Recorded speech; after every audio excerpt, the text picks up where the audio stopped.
guys, welcome back to my channel. So in previous video I just discussed about my strategy, my journey of class 12, and especially I focused on the subject physics. I think physics is one of the most of subject for most of the students, but literally my YouTube channel is mainly focused on the biology subject because I love biology. So how can I forget to share my journey, my tips of biology subject. So before sharing this video, I just want to discuss one little thing और share one thing कि biology में ना देखो, अगर आपको score अच्छा करना है और उसके कंसेप्ट अच्छे से बिल्डअप करना है तो आपको हर दिन पढ़ना पड़ेगा, आपको कंसिस्टेंट रहना पड़ेगा, तभी आप बायोलॉजी में अच्छा स्कोर कर पाएंगे। सो चलिए स्टार्ट करते बिना किसी देरी के। माय नेम इज दिशा परवार। I secure 99% in my biology CBSE board examination. तो फर्स्ट टिप तो मैंने आपको शेयर करी थी कि आपको कंसिस्टेंट रहना, आपको डेली पढ़ना है। अब बात ये आती है बहुत सारी चीज़ें की मैं कंसिस्टेंट कैसे रहूँ, वो भी क्लास 12 में इतने सारे सब्जेक्ट्स होते हैं, वो आगे डिस्कस करेंगे। तो सबसे पहले हम स्टार्ट करते हैं बायोलॉजी से, ठीक है। सो देखो, बायोलॉजी का आपको पहले मैंने टिप एक शेयर कर दी कि आपको कंसिस्टेंट रहना है, क्योंकि कंसिस्टेंसी बायोलॉजी में बहुत इफेक्टिव रहेगी। आप करके देखना, आपको खुद पता लग जाएगा। सेकेंड बात ये आती है कि देखो, अगर हम बाकी एनसीईआरटी की बुक्स की बात करते हैं तो वहाँ पे हम कह सकते हैं कि वो मोर देन इनफ नहीं है, वहाँ पे आपको और भी मटेरियल्स यूज करने पड़ते हैं। But in the biology case वहाँ पे NCERT is more than enough. अगर आप बायोलॉजी की एनसीईआरटी ही पूरी अच्छे से पढ़ लेते हैं तो आपको कोई भी नहीं रोक सकता अच्छा मार्क्स स्कोर करने से। सो आपको कोई भी मॉड्यूल्स पे नहीं जाना है। मैं गई थी, मैंने 1-2 चैप्टर पढ़े, देन मुझे लगा ये वेस्ट ऑफ टाइम है, मैंने छोड़ दी। मैंने जो मॉड्यूल पढ़ी थी वो ट्रूमेंस की थी, उसके भी फर्स्ट एंड सेकेंड चैप्टर मैंने पढ़ा था रिप्रोडक्शन का, बट आई थिंक सो बहुत ज़्यादा वास्ट था, वो इतना कुछ पूछा भी नहीं जाता। इवन नीट के एग्जाम में भी इतना नहीं पूछा जाता। तो वहाँ पे आप एनसीईआरटी में कन्फाइंड रहेंगे, उसे वहाँ नहीं जाएंगे।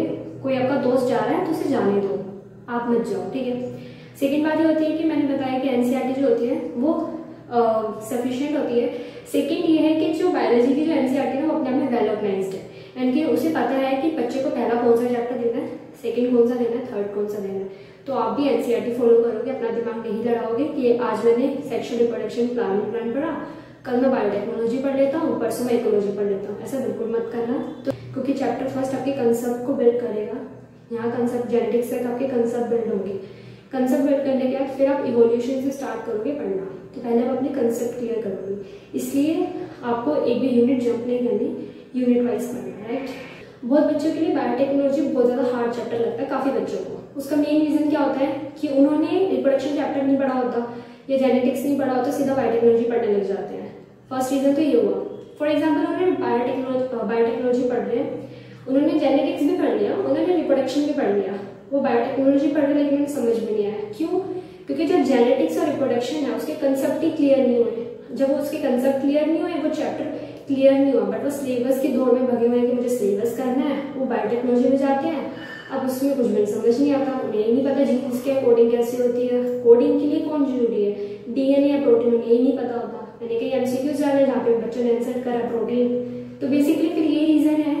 तो आपको स्टार्टिंग होना फर्स्ट चैप्टर से करना है। अब थर्ड रीजन ये आता है काफी बच्चों का, जैसे कि फॉर एग्जाम्पल मैं बात करूँ क्लास 12 की, तो क्लास 12 में सिर्फ बायोलॉजी सब्जेक्ट नहीं है, फिजिक्स भी है, केमिस्ट्री भी है, इवन कई बच्चों के पास मैथ्स भी होगा। तो ये अपने आप में बहुत ज़्यादा हार्ड सब्जेक्ट्स होते हैं, इनको बहुत टाइम चाहिए होता है। तो इनके साथ मैं बायोलॉजी को हर एक दिन कैसे टाइम दूँ? तो देखो, मैंने बायोलॉजी में टाइम देने को कहा, हर दिन पढ़ने को कहा। इसका मतलब ये नहीं कि पूरा दिन बायो को दूँ। Minimum to minimum 30 to 40 minutes आप हर दिन बायो को दो। मिनिमम 30 मिनट्स आपको बायो को देने, और 30 मिनट्स आप कैसे भी निकाल सकते हो। आप स्कूल से घर जा रहे हो, घर से स्कूल जाते वक्त पढ़ लो, या कोई स्कूल में फ्री पीरियड आए या लंच जल्दी कर लो तब पढ़ लो, कुछ भी हो सकता है। 30 मिनट्स दे सकते हो, बहुत ईजी है, राइट। तो ये तो बात रही मेरे जितने भी बायोलॉजी की जो भी मैंने अभी शेयर करा, वो सारे टिप्स थे, ठीक है, जो आपको एक अच्छा परफॉर्म करने के लिए जरूरी है। लेकिन अब मेन बात आती है कि आपको बायोलॉजी का जो सब्जेक्ट है, चैप्टर है, वो किस तरह से पढ़ना है। तो देखो, कई बच्चे होते हैं वो वन शॉट देखते हैं, एनसीईआरटी की रीडिंग में आते हैं, वो चैप्टर हो जाता है। आपको वो बिल्कुल नहीं करना अगर आप बिगनर्स हो, क्योंकि वो सिर्फ उन्हीं बच्चों के लिए होता है जो रिविजन करने आए होते हैं, आपके लिए नहीं है। ऐसा मैं क्यों कह रही हूँ? क्योंकि अगर हम जैसे फॉर एग्जाम्पल मैं फर्स्ट चैप्टर की बात लेती हूँ, सेक्शुअल रिप्रोडक्शन प्लानिंग प्लान, सबसे पहले वहाँ पे आता है एंड्रोशियम, मेगास्पोरेंजियस, माइक्रोस्पोरेंजियस, पोलन ग्रेन की बात आती है। फिर नेक्स्ट फर्टिलाइजेशन हो गया, ठीक है, पॉलिनेशन हो गया, फिर आगे हमारी हाइब्रिडाइजेशन हो गया। तो इतनी सारी टर्म्स है, अगर आप वो एक ही दिन में एक ही टाइम पे इतनी सारी टर्म्स लोगे, आपका दिमाग ओवरलोड हो जाएगा, आपका दिमाग इतना डाइजेस्ट नहीं कर पाएगा और आपको हेडेक होने लग जाएगी। तो आपको हेडेक वाली सिचुएशन नहीं लानी है, आपको दिमाग को धीरे धीरे डाइजेस्ट करवानी है हर एक चीज़। तो आप 30 मिनट्स के अंदर कोई भी टॉपिक लेंगे, जैसे कि फॉर एग्जांपल आज मैं 30 मिनट्स दे रहा हूँ, तो आज मैंने टॉपिक लिया मेल का पार्ट का, मैंने मेल पार्ट पूरा देखा। अब वो आप पे डिपेंड करता है, आप 2 दिन में देख रहे हैं, 3 दिन में देख रहे हैं, जितना आप पे टाइम है। टाइम नहीं है, आप 1.75 2x करके भी देख सकते हैं। तो आपने जब कोई एक टॉपिक देखा, ठीक है, आज आपने टॉपिक देखा, नेक्स्ट क्या क्या करेंगे, आप जब कोई भी वीडियो देख रहे होते हैं ना, आपको कुछ भी नोट नहीं करना, ठीक है, आपको बस समझने पे ध्यान देना है। और जैसे जैसे एक जैसे उनकी शीट है वो कवर होती है, आप स्क्रीनशॉट लेते जाओ, ठीक है। नेक्स्ट डे क्या करना है, अब वो स्क्रीनशॉट रखना है अपने पास और एनसीईआरटी की बुक खोलनी है। अब जो आपने टॉपिक पढ़ा है, फॉर एग्जाम्पल मेल का, ठीक है, आपको पूरा मेल पार्ट पढ़ना है, उसकी रीडिंग करनी है, उसको समझना है, उसकी कंसेप्ट क्लियर करना है। जब आपने एक टॉपिक पढ़ा, अब आप अपने से 2 क्वेश्चंस पूछेंगे, वाई एंड हाउ, क्यों हुआ, कैसे हुआ। आपको अगर इसके रीजंस मिल रहे हैं, so you are going in a right direction, but अगर नहीं मिल रहे तो आप रॉन्ग डायरेक्शन में जा रहे हैं, मतलब आप दिखावे के लिए पढ़ रहे हो और वो रियलिटी है। आपको नहीं पता लगेगा, बट एक्चुअली में ऐसा हो रहा होता है, आप दिखावे के लिए पढ़ रहे होते हैं, आपको दिखावे के लिए नहीं पढ़ना। आप दोबारा से हर एक लाइन पढ़ेंगे, ढंग से पढ़ेंगे। आपने एनसीईआरटी पढ़ी, अब जो आपने कल जो डिवाइस, आपने जो यूट्यूब से वीडियो से आपने जो देखा था, आपको पता है आपने क्या क्या देखा है, आज उसकी आप एनसीईआरटी रीडिंग करा रहे हैं। अब देखो जो आपके टीचर्स होंगे, वहाँ पे कुछ उन्होंने एक्स्ट्रा भी बताया होगा, नहीं बताया कोई बात नहीं, कई वीडियोस में बताएंगे, कई में नहीं बताएंगे, जहाँ जरूरी होगा वहाँ बताएंगे। तो जहाँ पे भी एक्स्ट्रा बताया होगा, आप बायोलॉजी की जो साइड का जो स्पेस होता है वहाँ पे मेंशन करेंगे, एक्स्ट्रा पॉइंट्स लिखेंगे, ठीक है। तो इससे क्या होता है कि हमारी बायोलॉजी है उसके अंदर ही हमने पढ़ा और वहाँ पे जो एक्स्ट्रा पॉइंट्स है हमें साइड में मेंशन करने, हमें और कोई चीज़ खोलने की अब जरूरत नहीं है। ये हमारा डन हो गया, यहाँ का हमारा एक मेल पार्ट डन हो गया, आपको खुद से अब समझ में आएगा। तो यहाँ पे हमने एक टॉपिक कवर करा, अब नेक्स्ट डे पे गए, नेक्स्ट में कोई टॉपिक कवर करा, फिर उसकी एनसीईआरटी रीडिंग लगाई, मेंशन करे पॉइंट्स, ऐसे करते करते आपका पूरा एक चैप्टर कंप्लीट हो जाएगा विद एक्स्ट्रा पॉइंट्स, वहाँ पे आपके सारे कवर हो गए, ठीक है।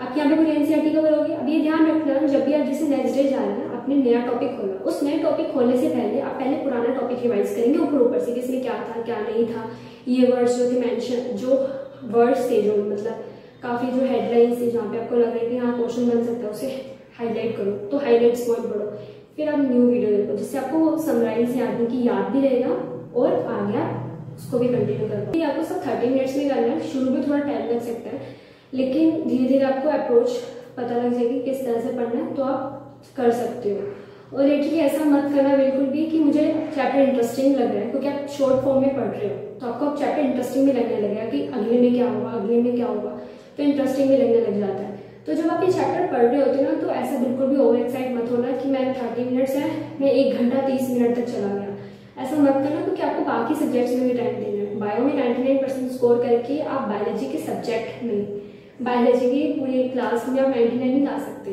राइट। तो आपको हर एक टाइम मैनेज करना पड़ेगा। अब आपने एक पूरा चैप्टर कंप्लीट में कर लिया, उसके जो लास्ट के इंडेक्स क्वेश्चंस होते हैं वो आपको करने हैं। अब देखो इंडेक्स क्वेश्चन का एक तरीका होता है, आपको सारे क्वेश्चंस लिखने नहीं होते, सोल्व नहीं करने होते, कोई मैथ्स नहीं है, कोई फिजिक्स नहीं है, तो वहाँ पे क्या करना होता है, कोई क्वेश्चन है वहाँ पे आप खुद आंसर बोलो, आपने आंसर बोला, ठीक है।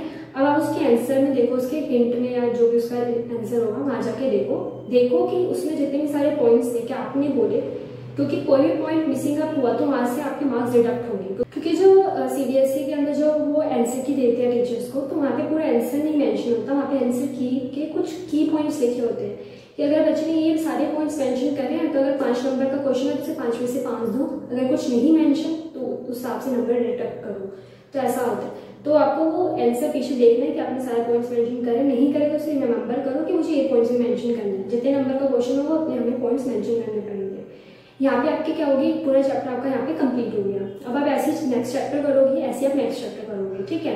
अब बात आती है कि जैसे आपने एक यूनिट कंप्लीट कर ली, अब आप उसको एक जैसे सैटरडे आया, संडे आया, अब आप पूरी जो यूनिट है वो एक बार में रिवाइज करोगे। ऐसा हो सकता है कि जैसे फॉर एग्जाम्पल आपने संडे को लेके बैठे, लेकिन आपके पास टाइम कम था, जैसे कि फॉर एग्जाम्पल आप 1 घंटा दे रहे हो संडे को और आप पूरी यूनिट रिवाइज नहीं कर पा रहे, तो जितनी हुई है उतनी रहने दो, ठीक है। अगर पूरे दिन में टाइम बचता है तो वेल टाइम, नहीं तो नेक्स्ट वीक करना, क्योंकि फर्स्ट टाइम में जब आप पूरी यूनिट को रिवाइज करोगे तो आपको बहुत टाइम लगेगा, शायद 3 या 4 घंटे भी लग सकते हैं। तो आपके टाइम मैनेज किया है कि आप कितना टाइम दे पा रहे हो, कितना नहीं, ठीक है। उस पर तो मैं कोई कमेंट कर नहीं सकती, क्योंकि वो आप पे डिपेंड करता है, राइट।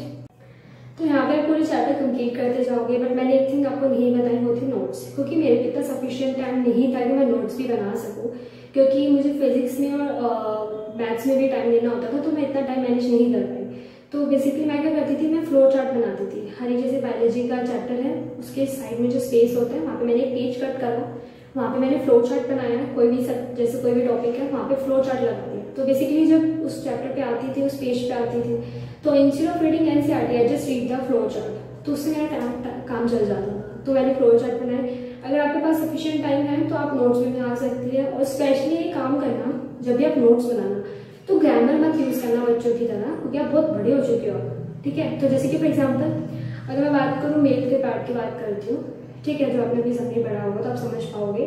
तो मेल पार्ट है, ठीक है, मेल पार्ट के दो पार्ट्स होते हैं, फिलामेंट एंड एंथर। फिलामेंट क्या होता है, लॉन्ग स्टॉक लाइक स्ट्रक्चर, बस इस तरह से नहीं लिखना male part has anther and filament, इस तरह से नहीं लिखना, आपको लाइन्स में लिखनी, आप टेबल फॉर्म में बनाओ, ठीक है। तो इस तरह से आप टेबल फॉर्म में बनाओगे तो शॉर्ट में होगा, और जब आप पढ़ोगे तो बहुत ज़्यादा ईजी से पढ़ सकते हो, ठीक है। तो यहाँ पे हमारा सब कुछ कंप्लीट हो गया। यहाँ पे हमने एनसीईआरटी पढ़ ली, हमने वीडियोस लगा ली, हमने लाइक नोट्स बना लिए, जिन्होंने नोट्स बनाए ठीक है, जिन्होंने नहीं बनाए वो भी ठीक है, ठीक है। कोई जरूरी नहीं होता है कि सारे बच्चे नोट्स बना रहे मैंने नहीं बनाया यार, मैंने भी बनाऊंगा, वो आपकी कंफर्टेबल पे है कि आप एनसीईआरटी कितनी तेज से पढ़ सकते हैं। अगर आपकी एनसीईआरटी पढ़ने की स्पीड अच्छी है तो आपको नोट्स की कोई जरूरत नहीं, जैसे कि मेरी स्पीड अच्छी थी तो मुझे नोट्स बनाने की जरूरत नहीं पड़ी, ठीक है। वो आपकी स्पीड पे डिपेंड करता है। और एनसीईआरटी की जो रीडिंग है ना, एक बात बताती हूँ आपको कि जैसे कि आपने फॉर एग्जाम्पल आपका चैप्टर पूरा स्ट्रॉन्ग हो गया, लेकिन तब भी आपको वीकली कोई भी जब भी टाइम मिले, जैसे कि स्कूल में कोई टीचर एब्सेंट है या समथिंग कुछ भी, जहाँ पे भी आपको टाइम मिले तो आपको एनसीईआरटी की रीडिंग हर एक चैप्टर की बार बार लगानी है। आपको जब भी आप एनसीईआरटी पढ़ते हैं, जब भी आप उसकी रीडिंग लगाते हैं, आपने एक चैप्टर फॉर एग्जाम्पल आपने पढ़ लिया, जब आप उसकी रीडिंग लगाओगे आपको फिर कुछ नया मिलेगा, फिर कुछ नया मिलेगा। ये एक एनसीईआरटी की बायोलॉजी की अपनी खासियत है, वहाँ पे हर एक बार कुछ ना कुछ नया मिलता है, क्योंकि आप उतना ही डीप में जा रहे होते हो, ठीक है। दूसरी बात कि आपको रिवीजन तो बिल्कुल नहीं छोड़नी है। सेकेंड थिंग ये आती है कि आपको जो पेपर है वो रिप्रेजेंट करना पड़ता है। तो अगर आपकी स्पीड अच्छी है और आपको अपने पे कॉन्फिडेंस है कि हाँ मैं कर सकता हूँ, तो आप एक दो मॉक टेस्ट पेपर आप पूरा रिटर्न में सॉल्व करें, आपको वहाँ से आइडिया मिल जाएगा। अगर आप सही कर रहे हैं तो आप जब भी आप कोई नेक्स्ट मॉक टेस्ट पेपर या कुछ भी सॉल्व करेंगे वो आप ओरली करेंगे, मैं इसमें ये पॉइंट मेंशन करने हैं, बस एक रफ पेपर लो, आंसर वाले को इसमें मैं ये पॉइंट मेंशन करूंगा, देन फिर आंसर सेकंड मैं ये पॉइंट मेंशन करूंगा। अब उसके हिंट जाके देखो वो पॉइंट्स मैच कर रहे हैं कि नहीं कर रहे, नहीं कर रहे तो पॉइंट्स देखो कि हाँ मैच होने चाहिए, ठीक है। तो इस तरह से करो। अगर आपकी स्पीड इन दी केस अच्छी नहीं है, ठीक है, दो तीन आपने मॉक टेस्ट सोल्व करे, आपका टाइम छूट रहा है, आप लैग कर रहे हो, तो आप पूरे सोल्व करो, ठीक है। वो भी आप पे डिपेंड करते हैं, राइट। एंड बेसिकली बोर्ड्स के स्टूडेंट्स के लिए है कि आपके जितने भी एनसीईआरटी में जो डायग्राम्स हैं, जहाँ जहाँ डायग्राम बन सकते हैं, आप डायग्राम की प्रैक्टिस करोगे बनाने की, क्योंकि कई बार ऐसा होता है कि हाँ मैंने वो डायग्राम देख लिया मैं बना दूंगा, जब पेपर की बारी आती है यार वो बढ़ेगा कैसे, आपको वही समझ में नहीं आता, आपको लगता है कि यार मैं बना पा रहा, अब नहीं बना पा रहा। तो आपको डायग्राम्स की भी प्रैक्टिस करनी है, फेमस क्वेश्चन की तो बिल्कुल डायग्राम की प्रैक्टिस करनी है, ठीक। तो अगर मैं समराइज करूँ इस वीडियो में क्या कंप्लीट करा है, तो टिप नंबर 1 हमें कंसिस्टेंट रहना है। सेकेंड थिंग ये होती है कि हमें बायोलॉजी पे ही कन्फाइंड रहना, उससे बाहर नहीं जाना है। बायोलॉजी को पढ़ना कैसा, कितना टाइम देना है वो हमने करा, ठीक है। फोर्थ थिंग होती है हमें रिवीजन करनी है, रिवीजन नहीं बोलनी, रिटन प्रैक्टिस करनी है, रिटन प्रैक्टिस हो गई तो ओरल प्रैक्टिस करो, ओरल प्रैक्टिस होगी डायग्राम्स करो, ये मत भूलिए। तो यही सिर्फ बायोलॉजी है, यहाँ पे आपको करना पड़ेगा। टफेस्ट थिंग यहाँ पे क्या आती है, जब भी आप कोई वीडियो देख रहे होते हैं वो आपको ढंग से देखनी, समझ के देखनी है। एंड लास्ट थिंग, जब भी आप याद कर रहे होते हैं तो आपको ढंग से याद करना, आपको ऐसा रिवाइज करते रहना है, करते रहना है, क्योंकि द मोस्ट जो इम्पोर्टेंट थिंग है बायोलॉजी के अंदर वो है कंसिस्टेंसी और रिवीजन। तो रिवीजन आपको करते ही रहनी है। So this is all about the video. यहाँ पे हमारी सारी जितनी टिप्स है, जितने मेरे सीक्रेट्स समाप्त होते हैं। अगर आपको वीडियो अच्छी लगी हो then please hit the like button, subscribe to my channel and share to with your friends. Thank you.